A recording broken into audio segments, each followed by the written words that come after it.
Jésus est allongé sur sa couchette. Il y a une autre couchette à côté de lui, repose Barnabé, son compagnon de cellule. Barnabé, tu as de la chance, Jésus te connaîtra un métier. Tu vas être mis à contribution dans les travaux publics, tu vas revoir le monde. Marchand sans rien faire à part mendier et voler.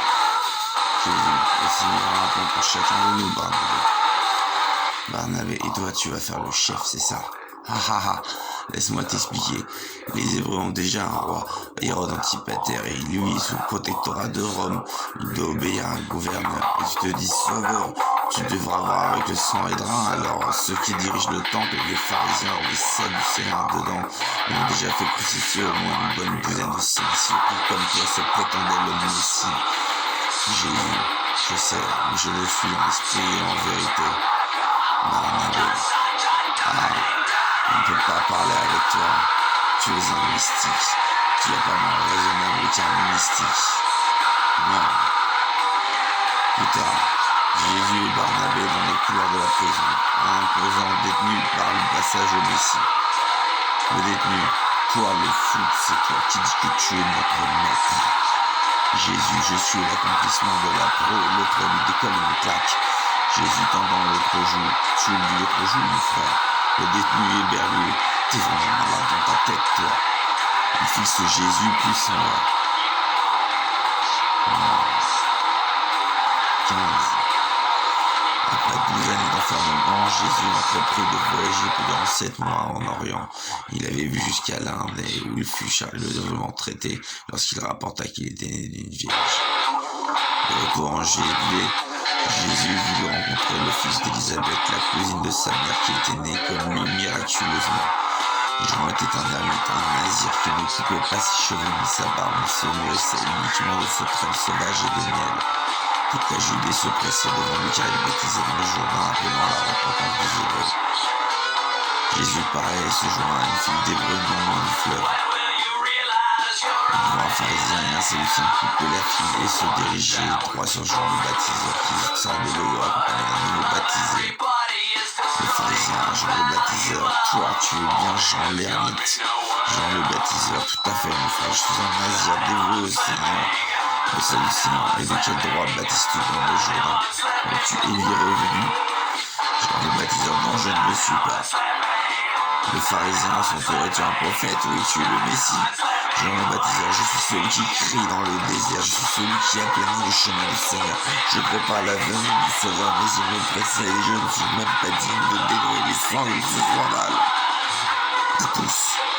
Et vous, pharisiens, et vous, sadducéens, prenez garde, car moi je vous baptise d'eau pour vous mener à la repentance, mais lui vous baptisera du feu de l'esprit. Il amasse dans son air tout son grain, et la graine, et la balle, il la brûlera. Déjà la cognée mise aux racines des arbres, et tous les arbres qui ne portent pas de bons fruits, il les brûlera dans un feu qui ne s'éteint pas. Ce qui est tortueux sera redressé, et les chemins reboteux seront aplanis, et toute chair verra le salut de Dieu. Ne vous mettez pas à dire en vous-même, nous avons Abraham pour père, car je vous déclare que de ces pierres, Dieu peut vous susciter des enfants à Abraham. Que celui qui a 2 tuniques partage avec celui qui n'en a point, et que celui qui a de quoi manger fasse de même. Le pharisien, bien, nous allons porter ce message à ceux qui nous envoient. De retour sur leur pas et disparaissent. Jean le baptiseur se penchant vers ses disciples. Tu vois cet homme, ce Galiléen dans la file, c'est lui, c'est l'agneau de Dieu, je le connais, celui qui s'est fait pauvre pour nous et qui a été condamné pour vouloir racheter les dettes des infortunés de ce monde. Va me le chercher. Le disciple va voir Jésus et le conduit devant l'ermite. Jésus, tu es Jean le Nazir, Jean le baptiseur, exactement, et tu es le Fils du Seigneur. Jésus, je le suis.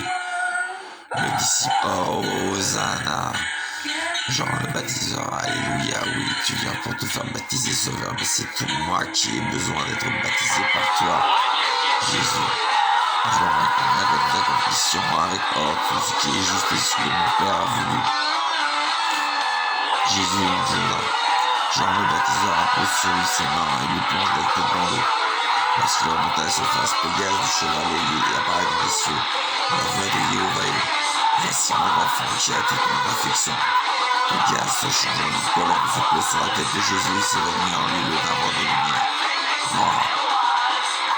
16. porté par le Saint-Esprit, Jésus fut tenté par le diable pendant 40 jours et 40 nuits. Comme il jeûnait et qu'il eut faim, Satan envoya son tentateur, Belzéboul, apparaissant terrible à Jésus. Si tu es le Fils de Dieu, ordonne à ces pierres de devenir du pain. Jésus, donc car il est écrit que l'humain ne se nourrit pas seulement de pain, mais aussi de la nourriture issue de la bouche du Seigneur. Belzéboul le conduit en esprit sur un pic montagneux.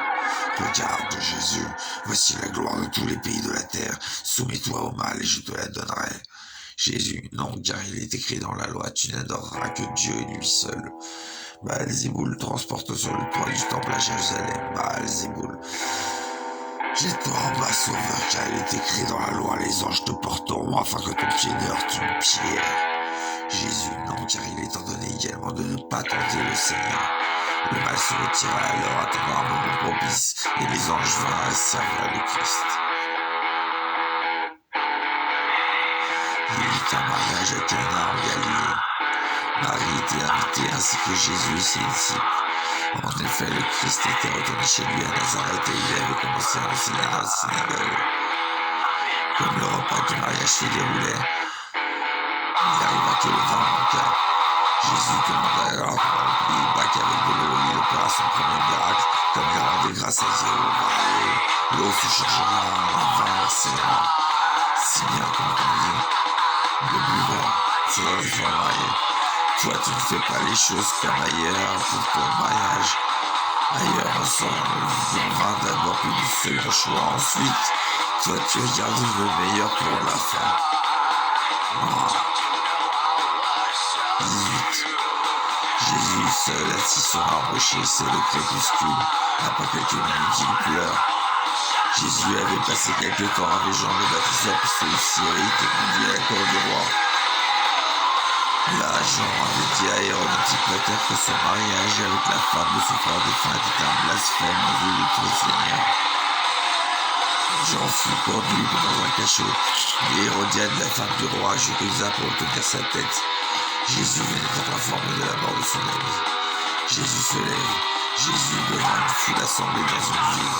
Jésus prêchant, repentez-vous car le royaume des cieux est proche. Je ne suis pas venu pour juger mais pour sauver. Je ne suis pas venu abolir la loi mais l'accomplir. Et celui qui vous accuse dans les cieux, ce n'est pas moi, c'est Moïse, en qui vous avez mis votre confiance. Le peuple de Zabulon et de Nephtali, de la contrée voisine de la mer, du pays de l'au-delà du Jourdain et de la Galilée, les gens de ce peuple assis dans les ténèbres avaient une grande lumière, et sur ceux qui étaient assis dans la région et sous l'ombre de la mort, la lumière s'est levée.